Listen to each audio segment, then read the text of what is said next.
If you're still struggling with consent, just imagine instead of initiating sex, you're making them a cup of tea.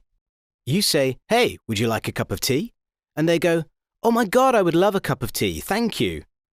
Then you know they want a cup of tea. If you say, "Hey, would you like a cup of tea?" And they're like, I'm not really sure.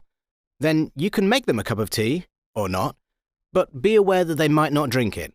And if they don't drink it, then, and this is the important bit, don't make them drink it.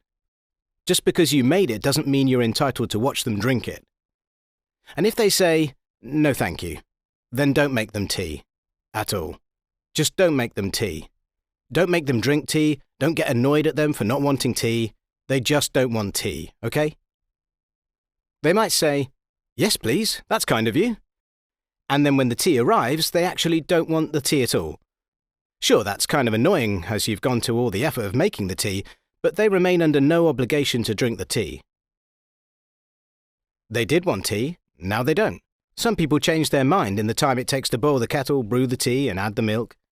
And it's okay for people to change their mind, and you are still not entitled to watch them drink it. And if they are unconscious, don't make them tea. Unconscious people don't want tea, and they can't answer the question, "Do you want tea?" because they're unconscious.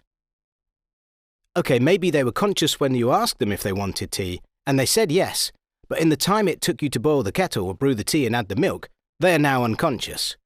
You should just put the tea down, make sure the unconscious person is safe, and this is the important part again, don't make them drink the tea. They said yes then, sure, but unconscious people don't want tea. If someone said yes to tea, started drinking it, and then passed out before they'd finished it, don't keep on pouring it down their throat. Take the tea away. Make sure they are safe, because unconscious people don't want tea. Trust me on this. If someone said yes to tea around your house last Saturday, that doesn't mean they want you to make them tea all the time. They don't want you to come around to their place unexpectedly and make them tea and force them to drink it, going, "But you wanted tea last week," or to wake up to find you pouring tea down their throat going, "But you wanted tea last night." If you can understand how completely ludicrous it is to force people to have tea when they don't want tea, and you are able to understand when people don't want tea, then how hard is it to understand when it comes to sex? Whether it's tea or sex, consent is everything. And on that note, I'm going to make myself a cup of tea.